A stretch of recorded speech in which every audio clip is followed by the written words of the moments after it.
There are only 3 things constant in life: death, taxes, and me not having a consistent upload schedule. I mean, it's only been a month, so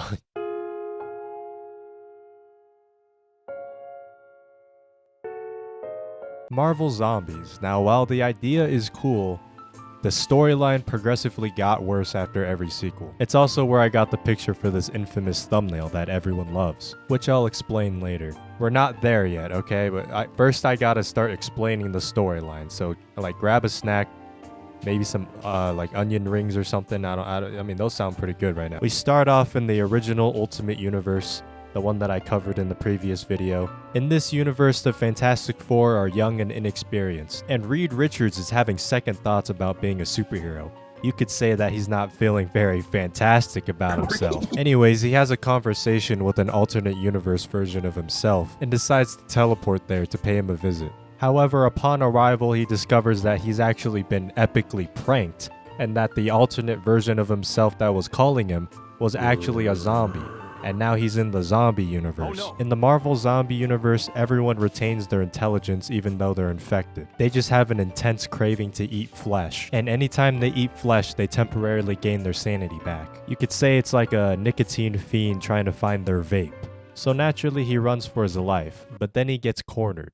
And that's when he encounters the last standing superhero, Magneto, and some other human survivors. And Magneto's like, "Oh, you're from a different universe? Where's your teleporter? Let's get the fuck out of here." The remaining members of the Ultimate Fantastic Four help everyone escape back to the teleporter. But then last minute, Magneto decides he wants to do a heroic sacrifice and destroy the teleporter so the zombies can't follow. Assuming that you had 2 connected interdimensional teleporters, why would it matter which side got destroyed? They really introduced Magneto in such a badass way, just for him to die in like 2 seconds. Which reminds me of this game I've been playing. In the intro sequence, this group of characters come out fighting looking all cool, just to immediately die to a dragon. This game has everything, man. It has PvP, PvE, AAA graphics, crossplay with PC and mobile. Now this game is called Raid Shadow Legends, and it's kind of like Marvel Strike Force, except it has way more content and much more flexibility in theory crafting different teams, which in my opinion is really cool. And I know what you might be thinking, well, hasn't this game been out for a while? How would I possibly catch up? Well, you won't have to worry about that because Raid is actually doing a special promotion right now. If you download the game using my link, you'll get 2, that's right, not 1, but 2 free epic heroes. On sign up, you'll get Mausoleum Mage. This character's kit is strong enough to get you to the end game.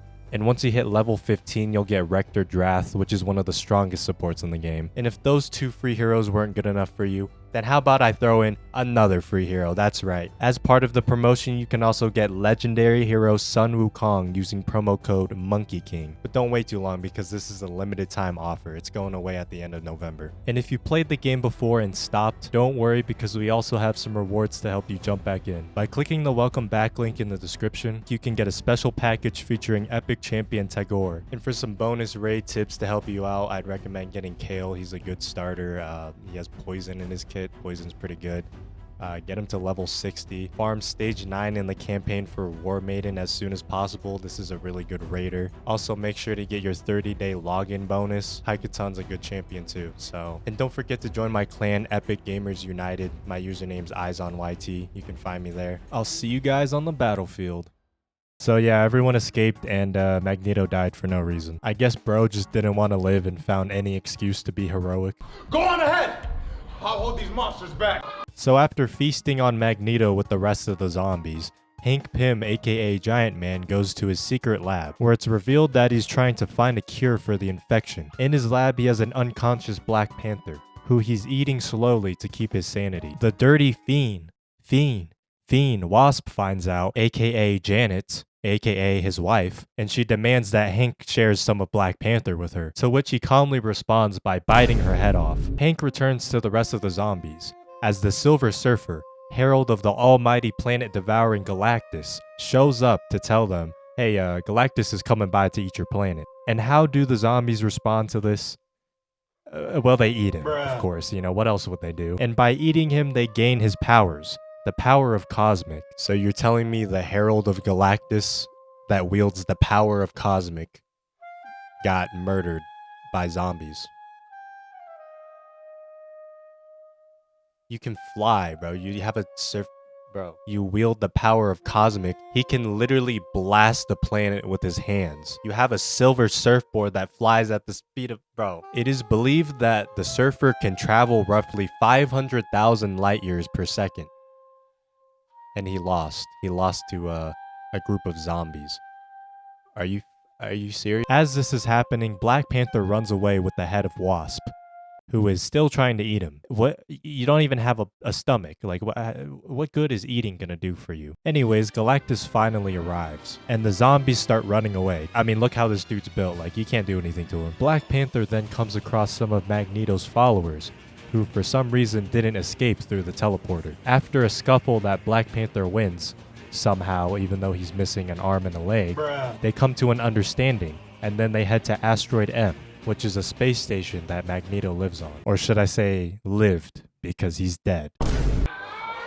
On Asteroid M, we find out everyone's favorite X-Men is in charge. Forge.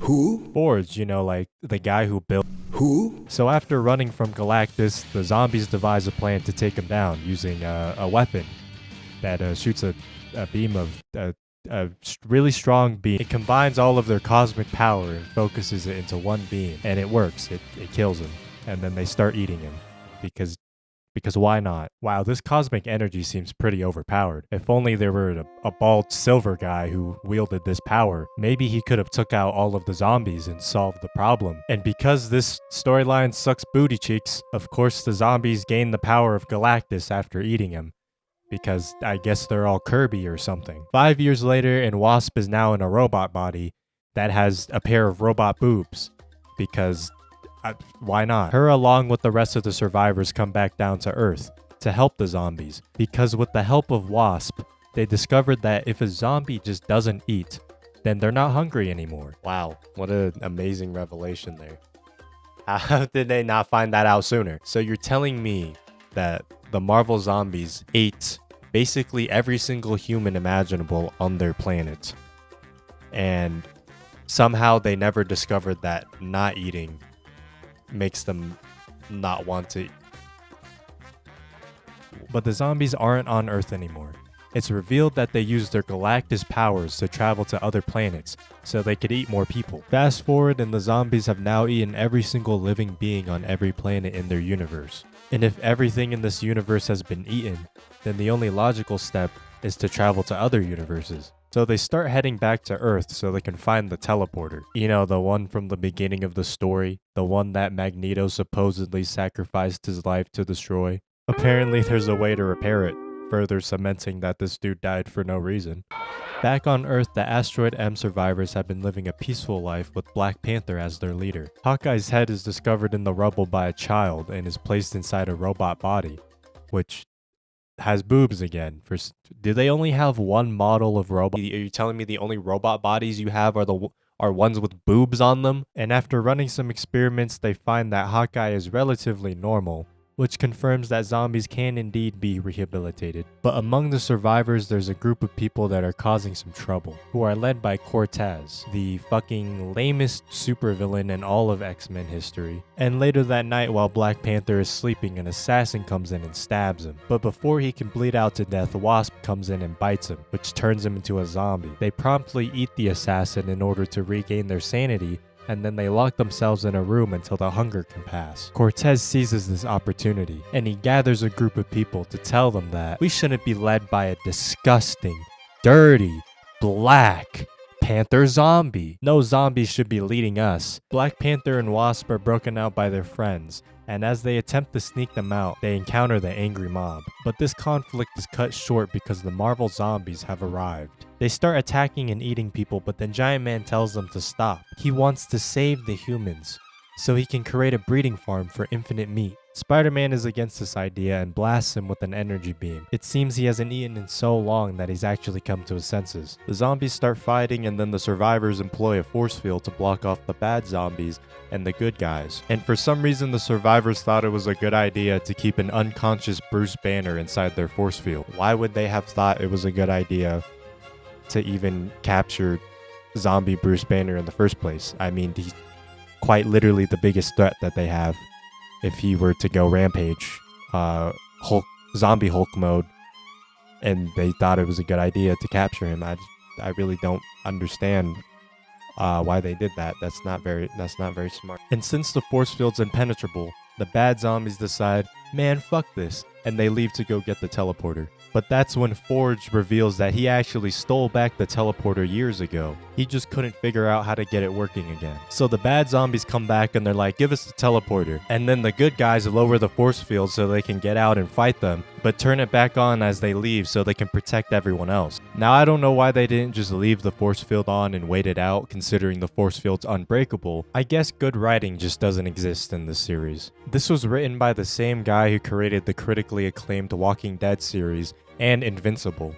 I just want to let you all know that. Anyways, while everyone's fighting, Bruce Banner wakes up, breaks free, and then he slams a guy into a control panel, which lowers the force field. Oh my god, bro. Oh, hell no. The bad zombies start rushing the base, and Giant Man grabs Black Panther's wife, and just as he's about to eat her, he realizes that he's not hungry anymore. Really, nigga? One by one, the zombies start to lose their hunger. He asks for a truce, but then Cortez is like, hell nah. But then Forge is like, nah, man, it's cool. It's not even worth it. You know, they can't feel pain. So what's the point, you know? Sure, they may have caused mass genocide on a universal scale, but we're chill now, so it's fine. But then the Hulk interrupts everyone by bursting through a wall, announcing that he's hungry. Everyone tries to stop him, but I mean, he's the Hulk after all. But do you remember that guy who got shoved into the control panel earlier? Well, he decides to make a heroic sacrifice and willingly lets himself get eaten by the Hulk. He did this because Wasp got killed during the fight, and he doesn't want to live anymore because he loves Wasp so much for some reason. And after the Hulk eats him, he turns back into Bruce Banner and then gets blasted to death. The zombies help everyone rebuild, and they end up finding Wasp's head, so she's alive. So that guy just got himself killed. Time passes and Giant Man completes the repair of the teleporter, with the goal being to get the humans out to live somewhere better. He calls out a meeting for all the zombies to show him the completed teleporter, and then everyone lived happily ever after. Until Cortez reveals that he loves controlling and manipulating people, and he won't have this peace. He wants to rule this world. He was the one that hired that assassin on Black Panther. He's the reason why the teleporter wasn't working.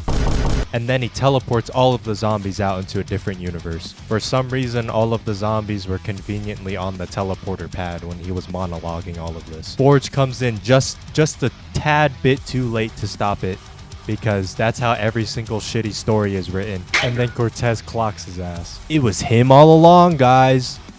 What? Who would have thought that the guy who was causing a literal uprising... You know, this story is kind of ass. I don't understand why they didn't kill this dude like way earlier. I mean, they seem to have no problem with killing people. So like, why didn't they, like, this guy's been causing problems for like how long in the storyline, and they didn't kill him earlier? What the fuck? They blasted Bruce Banner without second thought, and they didn't like at least throw this guy in prison. Spider-Man is transported to a different universe where they're unaffected by the virus, and his counterpart is in college. He doesn't have his cosmic powers anymore, so he has to get around by swinging with his veins. What the fuck? He reads the newspaper and finds out about a tablet that's being held at the college that his counterpart is going to.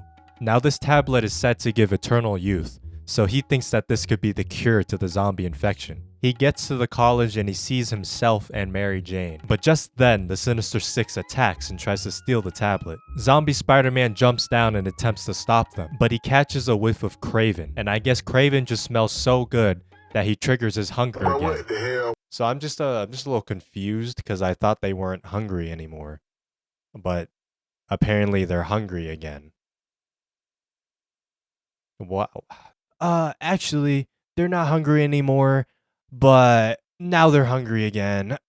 Good writing. Kraven just smelled so good. He had that Old Spice Fiji that Spider-Man just couldn't control himself. So one by one, zombie Spider-Man starts eating all of the Sinister Six members. Sandman sees this and is horrified, so he flees. Also, Kingpin is there for some reason and decides it's a great idea to 1v1 the zombie Spider-Man. And of course he dies. And as Sandman is running through an alley, This universe's version of Spider-Man swings in, and he's all like, oh hey, funny running into you here. But Sandman doesn't let him finish because he thinks that that's the zombie version. So he fills him up with sand to kill him. And that's where we get this infamous picture. And if you're wondering why I used that picture, I just thought it was funny. I didn't think anyone would watch that video. Back over at where zombie Spider-Man is, he tries to cope and he's like, you know what? Maybe I'll just stick to eating bad people. But as he's saying that, all of the villains that he killed earlier come back as zombies and start eating all of his friends. Zombie Spider-Man gets frustrated, kills all of the villains again, and then rips his skin off, stating that he's not fit to be a hero anymore. Gee, you think, Spider-Man? I mean, you kind of like ate a bunch of people. You're just now realizing that. Anyways, there's more to the story. I feel like I covered it long enough. As you can tell, it's not very good. So we're just going to move on. The next terrible universes we're going to go over are the Darkhold universes. Now this is basically a storyline where Scarlet Witch and Doctor Doom have to fight this demon guy, but they need to enlist the help of Iron Man, Blade, Wasp, Black Bolt, and Spider-Man. And to get them prepared for the fight, they needed to show them a corrupted alternate universe version of themselves so they could be tempered with madness. And the first one we're going to go over is Iron Man. In this universe, after building a suit and escaping his captors, Iron Man ends up fusing with his suit. He slowly turns insane as the wires merge into his brain. Bars. He starts believing that he can save humanity and that human bodies are weak, and starts shoving everyone in Stark Tower into Iron Man suits. Bro became a little too obsessed with FNAF lore and wanted to become Freddy Fazbear, I guess. Next up is Blade. In this alternate universe, everyone is vampires. Kingpin is the vampire king of New York City, and instead of being a good guy, Blade decides that this world is already dead, and ends up killing Kingpin to become the new vampire king. Yeah, I know this one is pretty dog shit, but you know, I don't write the comics, I just talk about them. Next up we have the Wasp. Janet sees a wasp nest and thinks about how useless male wasps are as Hank comes in and steals her coffee. Yeah, I'm pretty sure you can see where this story is going. One day, Kang attacks a museum, and the Avengers come in to stop him. He takes control of Iron Man's AI and makes him attack the other Avengers, giving him time to steal the necklace he was after. Wasp goes after him, and Kang says that he can sense that she's being held back by her husband. You take care of him, but is someone taking care of you? Damn! This was such an epic killer line that it made her freeze, and he made his escape. One night they were invited to a party at Avengers Mansion, and Pepper notices that Janet's being a raging alcoholic, so she pulls her to the side and they have a little chat. That's when Pepper says, you know what, maybe you should do something for yourself. This makes Janet remember what Kang said earlier. Fast forward and Hank bursts out of a room. He's mad because the Avengers held a meeting and they're saying that he's erratic. He used too much excessive force and he's a liability. Later on, Janet checks in on Hank, and he just gets so annoyed that he slaps her into a bunch of glass that shatters. Hank sees this and he's like, I don't know what happened. I don't know what got over me. I'm so sorry. But this was the last straw as Janet has had enough. She grabs a piece of broken glass and stabs him to death. Now she's finally free. She can spread her wings. Wow, what a shocking story. I definitely didn't see this happening. Next up we have Spider-Man. Spider-Man gets a call from his wife Gwen. She reminds him to not forget the cider vinegar and to not be late for their anniversary dinner tonight. Spider-Man hangs up and it's revealed that the entire city is falling apart, including the people. This phenomenon is dubbed the unraveling, and no one knows how it started. The only thing keeping the city held up is Spider-Man's webs, so he constantly has to go around the entire city every day to shoot more webs, as his webbing dissolves after 3 hours. And this dude Doc Ock is still trying to beef with Spider-Man, even though he's literally falling apart. Reed calls Spider-Man over and says that he has a responsibility to this city, and he tells him that he's been working on a self-healing polymer with a special enzyme made from his finger. With this material, the entire city could be held up without Spider-Man needing to use his webs. Reed believes that there are others like him, and he tells Spider-Man to bring them here so they can get more enzymes. And Spider-Man's all like, yeah, that's cool, bro, I gotta get back to Gwen. He finally reunites with Gwen, only to realize that he forgot the cider vinegar, and that he's also late. But that doesn't matter, because Gwen is dead. And this sends him over the edge. He just gets tired of it. He goes back to Reed and stretches out his body to hold up the entire city so he doesn't have to web stuff anymore, which causes Reed immense pain. And the only thing that Spider-Man has to say to Reed is, hey man, you got a responsibility to the city. And finally, I know this is what you all been waiting for, the final Darkhold superhero, Black Bolt. Black Bolt wakes up with a headache with no memory of. No one gives a shit about Black Bolt. I'm not covering this. And if you're wondering how the story ends, the 5 heroes get corrupted by their evil versions, and then Scarlet Witch defeats the demon guy and then reverts all of the heroes back to their normal selves. And yeah, that's basically it. And finally, the last alternate universe I'll cover. What if the Civil War never ended? Now, in this universe, when Captain America was raiding the prison that Iron Man was using to keep his friends captive, it was discovered that the self-destruct sequence in the prison was initiated. People from both sides were scrambling to get into Cloak's teleportation cloak so he could teleport them out. But Cloak wasn't fast enough to close the portal, and the explosion followed through. This resulted in lots of heroes dying, and naturally chaos ensued when the villains took advantage of the situation and rised up. Fast forward 6 years later, and the nation is now divided into 2 factions. The Iron in the east, led by Iron Man, and the Blue in the west, led by Captain America. A woman named Miriam Sharp believes the two could be reunited, and she arranges a meeting between Iron Man and Cap at the bridge that connects the 2 nations. The two start negotiating. The Blue don't have enough resources, but they have space, and the Iron has resources, but they're getting overcrowded. During the meeting, Miriam gets killed by a bullet, and Cap tells Spider-Man to go investigate, and for some reason Spider-Man is using Falcon's wings, which is something I never knew I needed to see.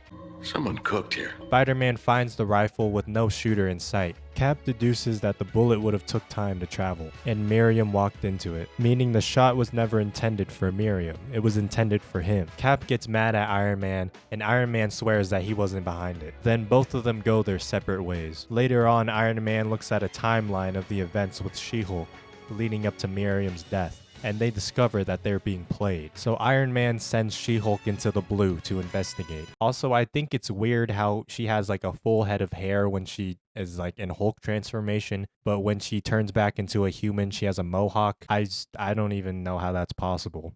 Back over to Cap. It's revealed that they've been experimenting on Sandman. They found out a way to remove people's powers and run the first successful trial run on Sandman. With this discovery, they could finally put an end to the war, but they don't have enough resources. So Cap sends a team led by Spider-Man to infiltrate the Iron to gather the resources necessary. Spider-Man's team consists of Venom, who is now Hawkeye, Someone cooked here. Black Panther, who is not the original Black Panther because the original one died, Elektra, who is now using Daredevil's weapons because Daredevil's dead. They land in the Iron and are immediately confronted by Iron Man robots, who kill Elektra instantly.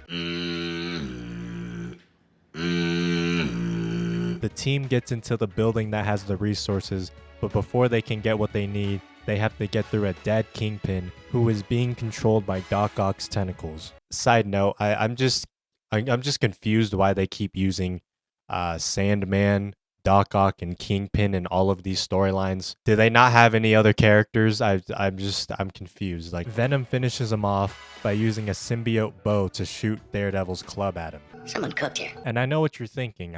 This sounds pretty peak. I don't know how this is considered one of the worst universes. This universe is pretty terrible because the heroes are divided. That doesn't mean the storyline's bad, though. I'm just saying the universe is, like, it's not a universe you'd want to live in. But anyways, they get what they need, they escape, and then they create a bomb that would remove everyone's powers. Using this bomb, Cap plans to lead an all-out attack to finally end the war. Now back over to She-Hulk. She has successfully infiltrated the Blue using her human form, but she's recognized by Speedball, who is now part of a Punisher team. The Punisher team chases down She-Hulk, and they shoot her down unconscious. But when they go to recover her body, she's not there anymore. She-Hulk wakes up and she sees T'Challa, the original Black Panther, and she's confused because he's supposed to be dead. And while this is happening, Iron Man is tracking down She-Hulk because he's worried. He finds out that she's being held in the Divide, the space between the 2 nations. He quickly travels down there to save She-Hulk, but then he gets captured. T'Challa starts monologuing, but then Iron Man blasts him with electricity using his Ragnarok technology. And that's when it's revealed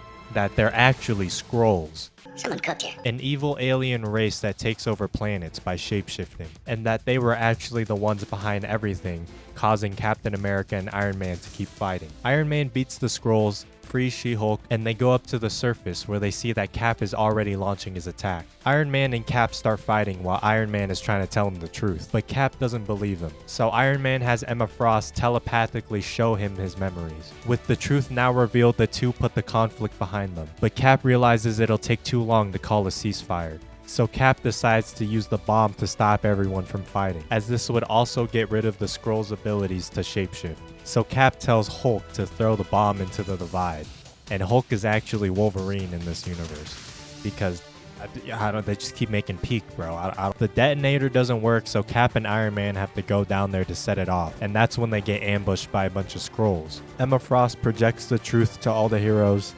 which, you know, if you could have done that earlier, I don't know why you didn't do it. Cap was talking about how it would take too long to call a ceasefire, but you're telling me that Emma Frost could have just projected the truth the entire time, Bruh. which would have basically been a ceasefire. All the heroes stop fighting and they come down to the divide to attack the Skrulls. Cap and Iron Man are then able to set off the bomb, wiping everyone's powers and finally ending the Civil War. Months pass and She-Hulk and Spider-Man are now the leaders of the Iron and the Blue. Everything's at peace and everyone lived happily ever after. And with that concludes this long ass video. If you've made it this far into the video and you're not subscribed already, you might as well subscribe because you just listened to me talk for almost 30 minutes. And speaking of channel, check out my second channel where I open Pokemon packs, and follow my Twitch channel so you can keep up to date with my live streams. Download and play Raid Shadow Legends. Those offers aren't going to last long. It also helps support the channel. More uploads coming soon. And until then, I'll see you guys later.